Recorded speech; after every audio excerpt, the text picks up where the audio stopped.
Chapter 3. My brethren, be not many masters, knowing that we shall receive the greater condemnation. For in many things we offend all. If any man offend not in word, the same is a perfect man, and able also to bridle the whole body. Behold, we put bits in the horses' mouths, that they may obey us, and we turn about their whole body. Behold also the ships, which though they be so great, and are driven of fierce winds, yet are they turned about with a very small helm, whithersoever the governor listeth.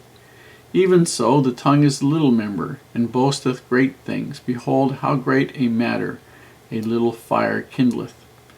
And the tongue is a fire, a world of iniquity. So is the tongue among our members, that it defileth the whole body, and setteth on fire the course of nature, and it is set on fire of hell. For every kind of beasts, and of birds, and of serpents, and of things in the sea is tamed, and hath been tamed of mankind. But the tongue can no man tame, for it is an unruly evil, full of deadly poison. Therewith bless we God, even the Father, and therewith curse we men, which are made after the similitude of God. Out of the same mouth proceedeth blessing and cursing. My brethren, these things ought not so to be. Doth the fountain send forth at the same place sweet water and bitter?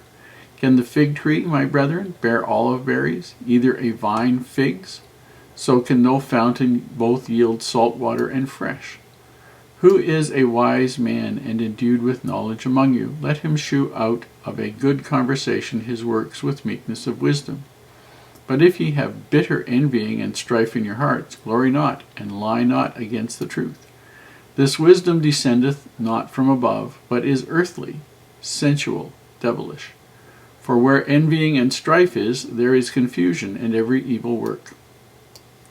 But the wisdom that is from above is first pure, then peaceable, gentle, and easy to be entreated, full of mercy and good fruits, without partiality and without hypocrisy.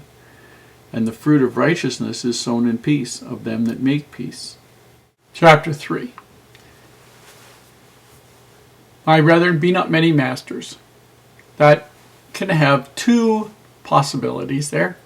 It could mean try not to be masters over many people, knowing that we shall receive greater condemnation, because the more people we try to boss around, the more critical we are likely to be. And other thing might be, try not to master too many things, because that means you will not be able to do particularly well with all of those things necessarily, probably.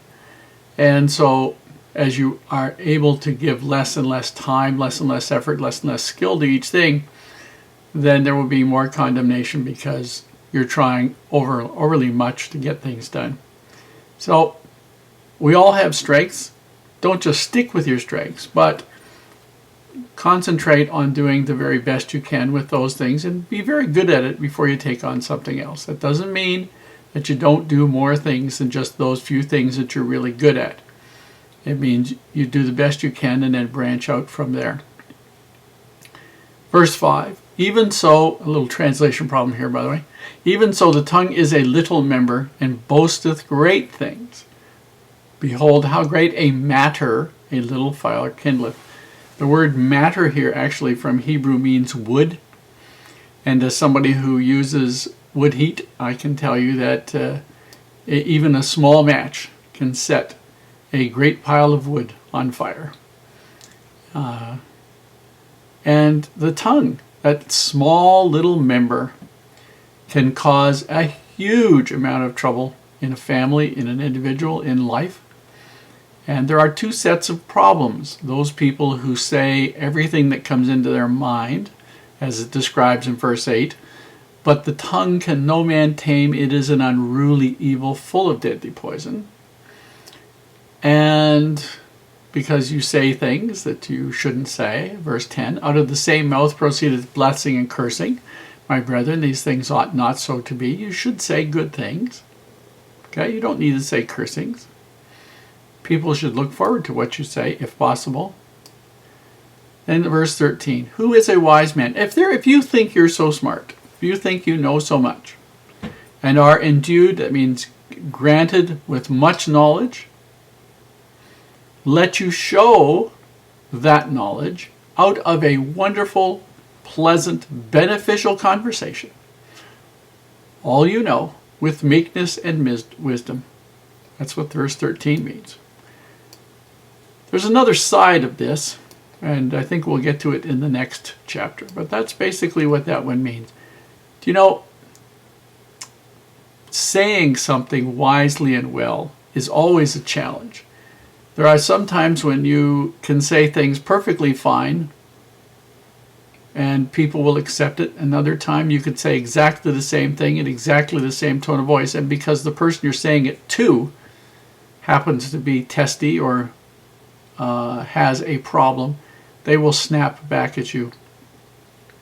Seen that many, many times. The worst thing that you can do to somebody else is to assign motives as to why they're saying what they're saying. Some people, of course, are busybodies, but a lot of people simply say things to let you know how they feel or what they see. And they aren't out with an agenda. They aren't out to prove a point. Heavenly Father will correct you if there's something that you need to correct. And sometimes people will tell you that what you're saying to them is very hurtful, very mean, as far as they're concerned. And they need to know, they need to have the reassurance of why you're saying it. They need to feel that you love them and what you're saying is for their good. Sometimes that's a little hard for them to detect.